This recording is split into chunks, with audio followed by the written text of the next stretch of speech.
السلام علیکم. بہت افسوس ہو رہا ہے یار.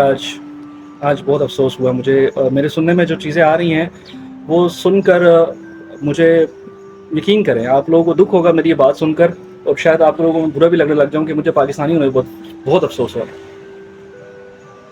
رہا ہوگا، غصہ آ رہا ہوگا آپ لوگوں کو بھی میری یہ بات سن کر.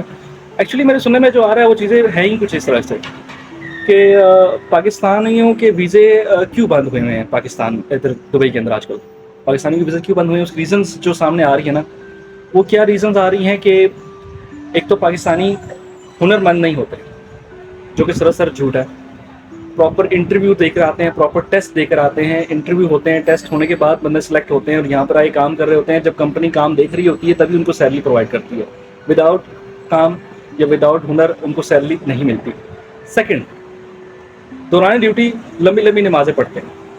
یہ بکواس ہے. خالی پاکستانیوں کو نمازیں فرض ہیں؟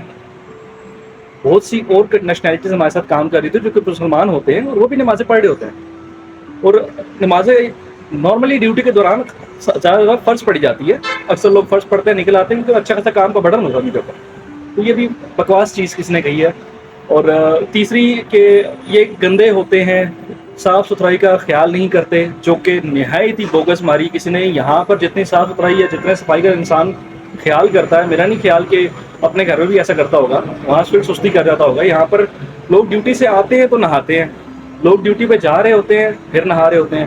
تو بیچ میں صرف سونا ہی رہتا ہے. وہ صرف رات کو سوتے ہیں، صبح اٹھ کے پھر نہاتے ہیں، پھر ڈیوٹی پہ نکل جاتے ہیں. اور اپنی ظاہر سی بات ہے جب اپنی ہائیجین کا وہ خیال رکھ رہے ہوتے ہیں، جہاں پر رہ رہے ہیں وہاں پہ بھی خیال رکھ رہے ہوتے ہیں. ہمیں تو بچپن سے سکھایا جاتا ہے کہ جب ہم چھوٹے ہوتے ہیں تو ہمیں کسی گندی جگہ بیٹھتے ہیں، ہمارے گھر والے کہتے ہیں کہ یار آپ صاف کر کے بیٹھیں. اور اس کی مثال کیا دی جاتی ہے کہ کتا بھی جب بیٹھتا ہے تو اچھل مار کے بیٹھتا ہے، وہ اپنی جگہ صاف کر کے بیٹھتا ہے. تو پھر تو تم اشرف المخلوقات ہو، تم تو انسان ہو، کتے سے تو بہتر ہی ہو آپ. تو یہ بھی بکواس چیز ہے. پھر یہاں پر بولا گیا جی کہ جسم فروشی، میں مانتا ہوں، ایگری ہوں اس بات پہ. پاکستانی خواتین جو یہاں پر وزٹ پہ اکثر آتی ہیں وہ 2-3 مہینے پہ، پہلے تو 3 مہینے کا وزٹ تھا، 2 مہینے کا ہے. 2 مہینے کے اندر بھی وہ یہ کام کر کے جاتی ہیں. جو لوگ کچھ یہاں پر ہیں، سب نہیں، 100% نہیں، کچھ خواتین گندے انڈے جو یہ کام کر رہے ہیں، دوران ڈیوٹی بھی کرتے ہیں. مطلب صبح ڈیوٹی کی، شام کو یہ کام کیا. اچھا، بھیک مانگنا، یہ میں نے خود بھی اس چیز کے اوپر میں نے محسوس کیا، اور یہ بات بالکل سچ ہے کہ بھیک مانگنے کے اوپر بات ٹھیک ہے کہ بھیک مانگی جاتی ہے یہاں پر، اور جگہ جگہ آپ کو پاکستانی ہی نظر آئیں گے بھیک مانگتے ہوئے، جو کہ بہت بکواس چیز ہے، یہ نہیں ہونی چاہیے.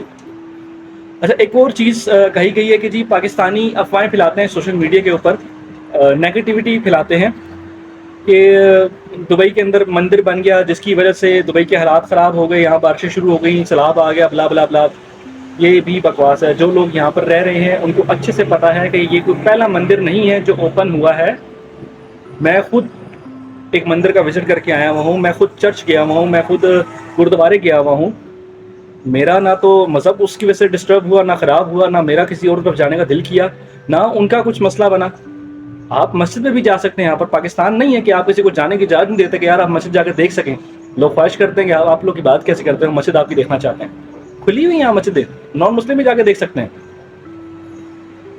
تو یہ کوئی بکواس ترین چیز ہے. جن لوگوں کو نہیں پتا وہ سوشل میڈیا پہ ایسی چیزیں پھیلا سکتے ہیں، لیکن جو لوگ یہاں پر رہنے والے ہیں ان کو اچھے سے پتا ہے کہ یہاں پر بہت سے مندر ہیں، جیسے بہت سی مسجدیں ہیں. اس طرح یہاں پر ہر مذہب کا بندہ یہاں پر کام کر رہا ہے، اور ہر مذہب کے کام کرنے والے کے لیے اس کی عبادت کی جگہ خاص طور پر بنائی جاتی ہے تاکہ وہ اپنی عبادت بھی کر سکے. کام کے دوران کانٹریکٹس ہوتے ہیں کنٹری وائز کہ ہم آپ کی لیبر لے رہے ہیں، تو جب آپ وہ کانٹریکٹس ہوتے ہیں تو پھر ان کو یہ بھی دھیان رکھنا ہوتا ہے کہ ان کی عبادت گاہیں بھی ہونی چاہیے. تو میرا خیال میں کہ ایسی بکواس نہیں کرنی چاہیے جس کی وجہ سے ہمارے پہلے ہی حالات یہاں پر بہت سارے خراب ہوئے ہیں. پاکستانیوں کے حالات پہلے ہی بہت خراب ہیں. ایسی بکواس کر کے اور ہمارے حالات خراب کرنے والی بات ہے. کس نے کیا خوب کہا ہے، پنجابی کہاوت ہے ایک کہ اونٹ جو ہے وہ بوڑھا ہو گیا، پنجابی میں کہہ دوں زیادہ اچھی لگے گی، اونٹ سے بوڑھا ہو گیا لیکن موتر کرنا ہلے تک نہیں آیا. کہ ان کی زندگیاں گزر گئی ہمارے اوپر حکومت کرتے ہوئے، نسل در نسل ہمارے اوپر حکومت کر رہے ہیں، لیکن ان لوگوں کو منہ سے انہوں نے کیا بولنا ہے وہ ان کو سمجھ نہیں آیا. عمران خان کی ایک بات مجھے آج یاد آتی ہے کہ یہ ان پڑھ اور جاہل لوگ ہیں. بالکل صحیح کہتا ہے. ان لوگوں کو سمجھ نہیں آتی کہ ہم نے کب کیا اور کہاں بولنا ہے. پہلے تولو پھر بولو، وہ کہانی ان کو یاد نہیں آتی. یہ پہلے بولتے ہیں اور پھر بعد میں جب ان کو سوشل میڈیا پہ لان تان ہوتی ہے پھر تولتے ہیں کہ یار ہم نے کیا بکواس کر دی ہے. تو جب اب دیکھیں نا پاکستانیوں کے یہاں پر کیا حقوق ملتے ہیں, پاکستانی کا حقوق کیا ہے یہاں پر؟ ہم یہاں ووٹ نہیں دے سکتے پاکستان کو, لیکن ہمیں یہ کہا جاتا ہے کہ آپ پیسے بھیجیں. یار ہم اپنی فیملی کو سپورٹ کر رہے ہیں, ہم ایکسچینج کے تھرو گھر پیسے بھیجتے ہیں, اس کا ٹیکس کٹا جاتا ہے, آپ کو فائدہ ہوتا ہے, کنٹری کو فائدہ ہوتا ہے. لیکن ہمارے لیے آپ لوگ کرتے کیا؟ ہم ایئرپورٹ پہ جاتے ہیں, ہمیں ذلیل کیا جاتا ہے اچھا خاصا. جتنا ذلیل ہم پاکستان ایئرپورٹ پہ جا کر ہوتے ہیں اتنا اور کوئی نہیں ہوتا. کم از کم اتنی سی عزت جو ہم ڈیزرو کرتے ہیں وہ تو آپ ہمیں دے سکتے ہیں. ہر قسم کا حقوق ہم سے چھین لیا آپ لوگوں نے, ہمیں یہاں بیٹھے ہر روز بدنام کر رہے ہیں, لیکن تھوڑی سی عزت مانگتے ہیں ہم لوگ. ریکگنائز کیجیے ہم لوگوں کو کہ ہم بھی آپ لوگوں کا حصہ ہیں, آپ کی کنٹری میں ہی رہتے ہیں, آپ لوگوں کا حصہ ہیں, ہماری فیملیز وہیں پر ہی ہیں, ہم ریپرزینٹ کر رہے ہیں آپ لوگوں کو, لیکن ہمیں تھوڑی سی عزت چاہیے. چلتا ہوں, اللہ حافظ.